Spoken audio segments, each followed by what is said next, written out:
Sasa mimi naomba tu amani. Ndio mimi naomba. Peke yake.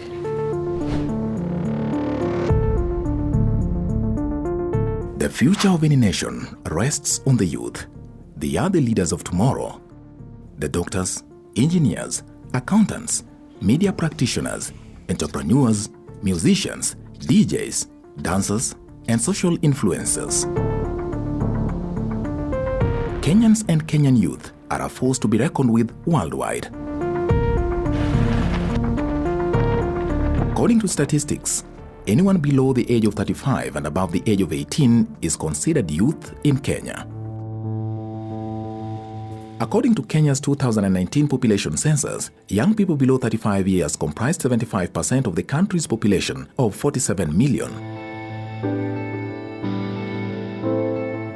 Kenya's youth also register the highest numbers of the unemployed or unemployed in the country. Politicians often take advantage of this economic vulnerability while electioneering, luring them to political rallies with promises of jobs, prosperity, and fulfilling their youth agendas, mobilizing them against their political opponents.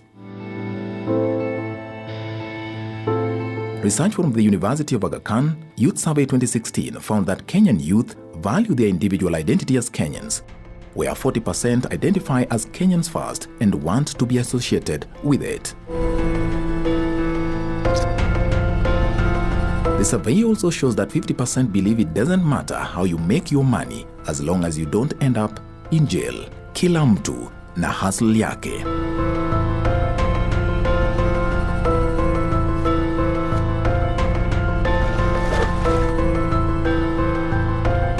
In 2015, the United Nations General Assembly set up Sustainable Development Goals.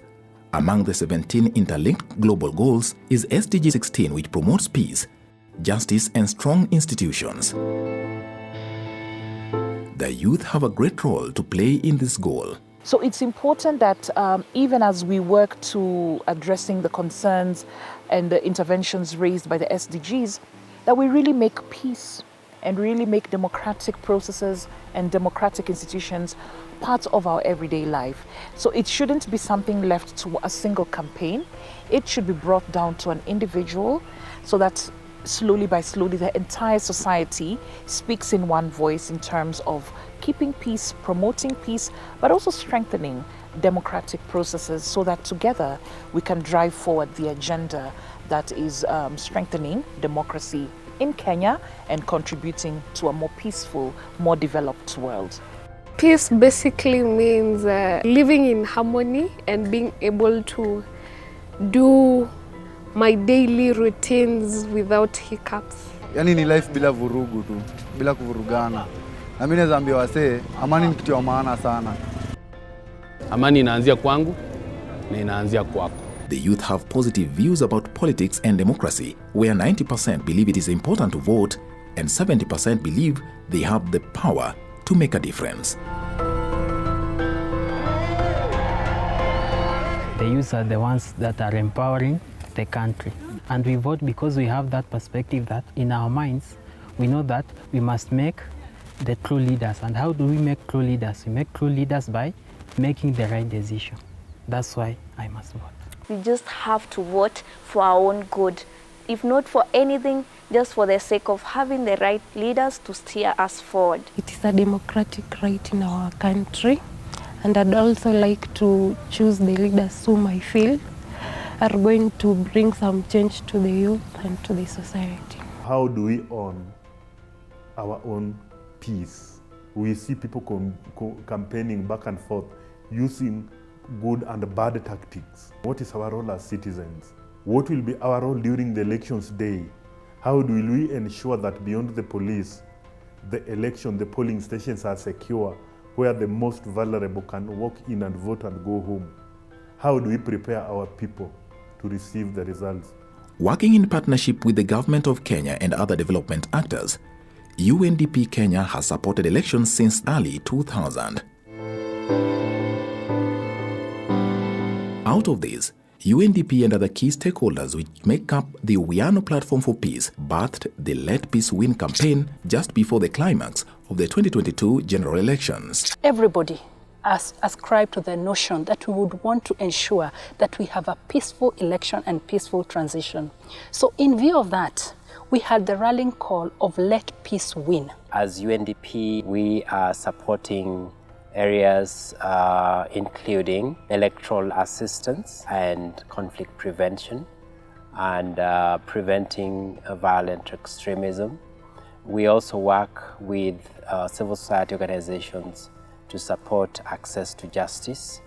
And then also under governance, we support human rights monitoring, reporting, but also domestication of international and regional human rights instruments. To mark this great milestone, the Let Peace Win campaign was launched on the 18th of June 2022, which was done on the International Day for Countering Hate Speech. Welcome to the launch of the Let Peace Win campaign.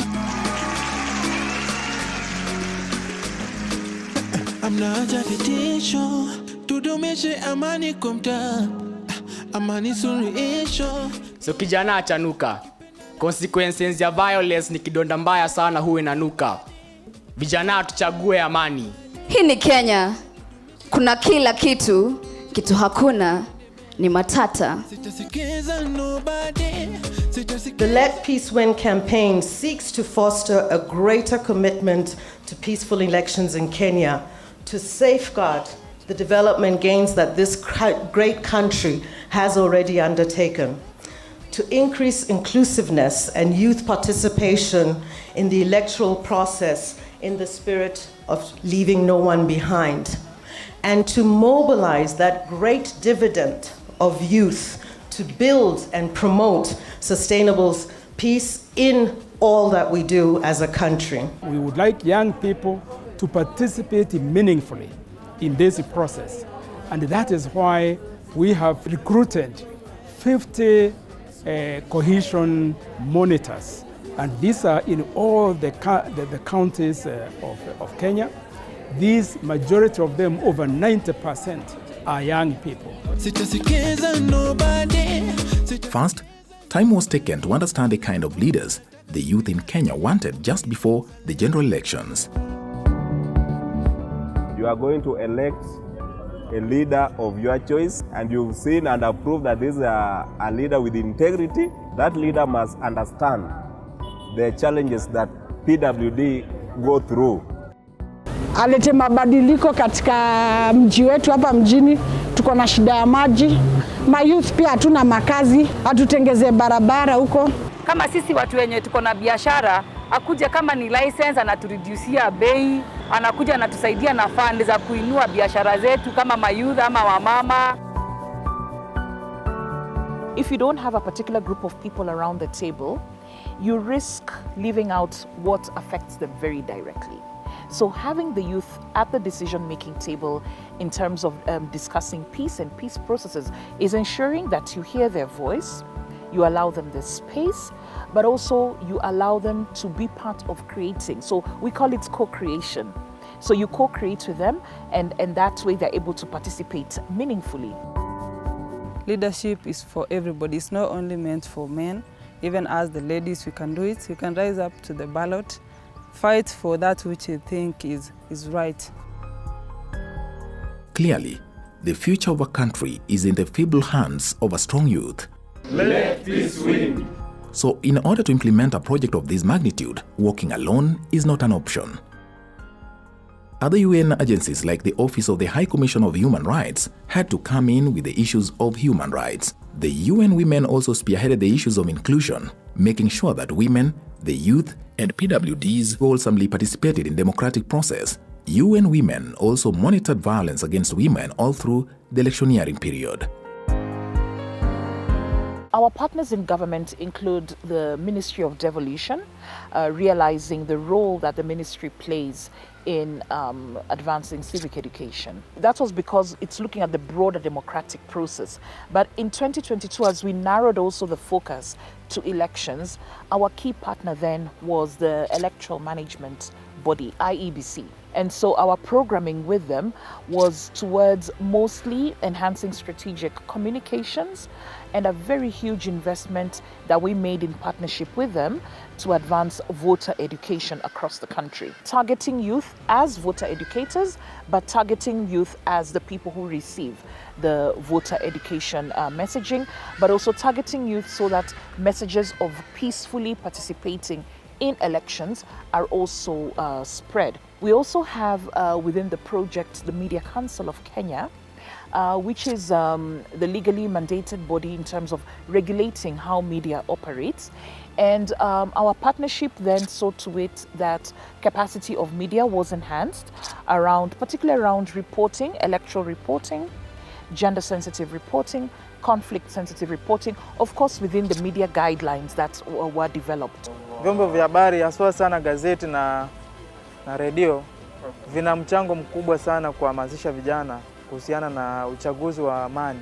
Working with the National Youth Council, their role really was to work very directly on various campaigns that inform the youth, that educate the youth, but also call for participation in youth.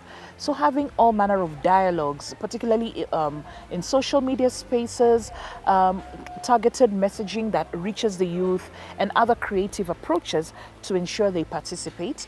And of course, after the elections, a lot of these will continue.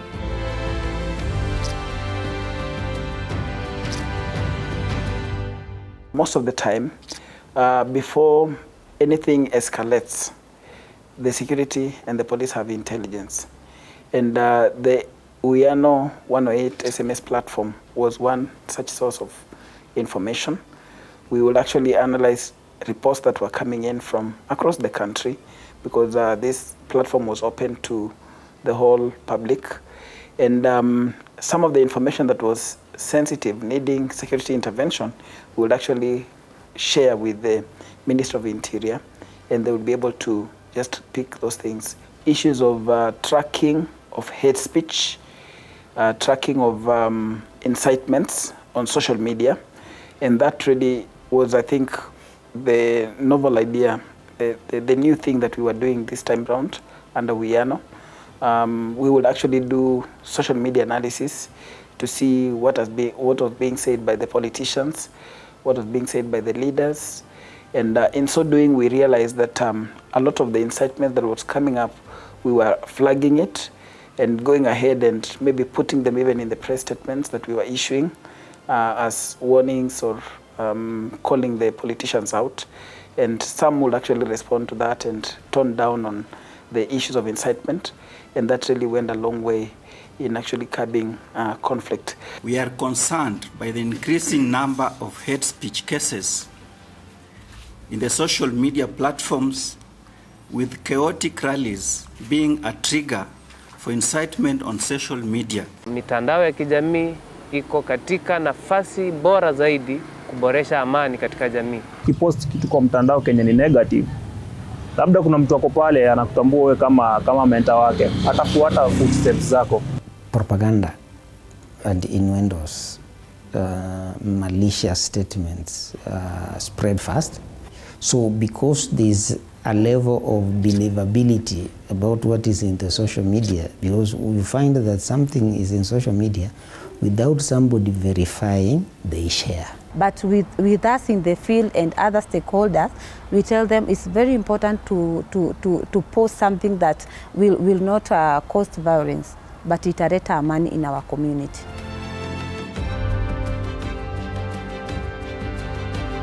The Let Peace Win campaign really rallied the youth, including other sectors of the society. And youth here, we are looking at various stratas. We have the youth in schools. So here we really supported Amani clubs in schools, in the primary, in the secondary schools. We also worked very closely with the universities and colleges, Students' Peace Association of Kenya. And this was bringing about the 75 public and private institutions, universities, the former polytechnics, really getting them to be agents of peace. We also worked with the youth, like the borders, who are a big constituency today in Kenya, really rallying them for peaceful outcomes. So we reached out to different strata of youth, including the persons with disability, to really harness their power, their constituency to really promote peace. We supported peace concert, we supported peace prayers, we supported sports for peace. You know, there are communities when you bring communities together for matches, whether it's football. Most of the places, the youth plus the politicians plus their leaders committed themselves to peace. 4, 3, 2, 1. Nearly everybody in this country, if not all, the people of this country are people of faith. And so religious leaders have a lot of important role in the lives of Kenyans. And so they are listened to. They have a convening power like nobody else. Messaging of peace was across the country amongst all our faith communities, in churches, in mosques, temples, by day and by night, in the streets, in the homes. This election was dedicated to prayer. And I think everyone acknowledges that. We also used platforms like WhatsApp, where we created posters.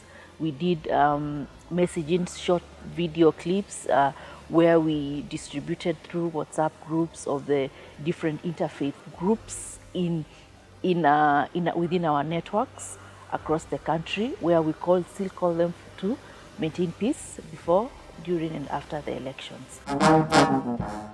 Among those key interventions was a 2-day National Elections Conference held by IEBC in partnership with the UNDP Platform for Peace members and other stakeholders at Kenyatta International Convention Center. The theme of the conference was moving Kenya towards a stronger democracy.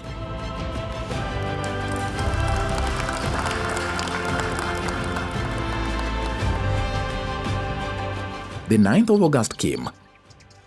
Kenyans came out to vote for their preferred candidates, and the message of peace was still stuck in the voters' mind. Peace had to win. Kwa majina naitwa Alice Meta, nafanya biashara hapa town. Nimekuja kuvote peace. Nimekuja leo kupiga kura. Kupiga kura ni right yangu kama Mkenya. Mimi ni student. Nasoma Jaramogi. Nimekuja kuvote. Chagua leader yako, enda home, ngojea matokeo. Yenye itatokea tutakubali tu.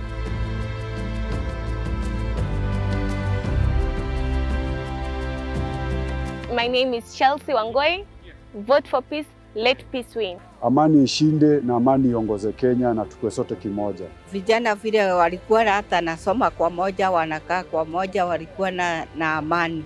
Hata sasa waweke amani Kenya. Let peace win. Peace, peace, peace, peace. We are happy as UNDP to support the various partners, and there was a lot of programming on the conflict hotspots to really ensure that tensions were addressed, issues in terms of early warning and early response. On issues of gender-based violence, we had the HAC 1195. IEBC also had hotlines, the ORPP had numbers, the community, the society was able to report cases, and we ensured that information, once it is reported, it was followed up, verification was done, and responses were accorded. So we believe that the messages were effective, and most of the youth got to hear about the messages. Amidst a very tense 28 days of vote tallying, a conflicted president-elect announcement and Supreme Court petition, peace and calmness was experienced like never before. The efforts of Let Peace Win went on even after the Supreme Court verdict and even beyond swearing in. Peace surely won. Amani ndio iko na maana. Sababu nikipita hii barabara kukuwa na amani, kila saa naweza fanya kazi. Na peace ni very important juu hakuna damu itamwaga, unaelewa? Na damu ikimwaga si leaders wanaumia, ni sisi. Umeelewa? Thank you. Kuna wenye walikuwa wanaogopa labda kwenda kuvote juu ya issue ya labda kutakuwa na furugu, vitu kama hizo. Next time watakuwa na ile courage ya kutakuwa na amani, so ni haki yao kuvote. We are doing post-election reflection forums, bringing in the youth in the various regions. So this is being undertaken throughout the country to really see what were the lessons, what were the best practices, what could have been done differently, and we're even looking forward to having the Kenyan experience being showcased to other countries as part of South-to-South cooperation for the region, for Africa, and the world to know what did Kenya do differently to ensure that we had a peaceful election, a peaceful transition that other countries can learn from. The campaign was conceptualized by our UNDP communications team working together with the programs, and we are very, very grateful to the governments of Sweden, the government of Ireland, the government of the Federal Republic of Germany, the United Nations Peace Building Fund. Of course, in our work on the electoral assistance, we were supported by the European Union as well as the UK government. All these came together to really collaborate and partner with us to deliver the Let Peace Win campaign. We also want to appreciate our implementing partners. We have several of them, all covering different thematic areas depending on their respective mandate. And so we appreciate that we have been able to work with each of them individually, but also collectively, so that we support each to drive their mandate, and in turn, all of us contributing to a more democratic Kenya.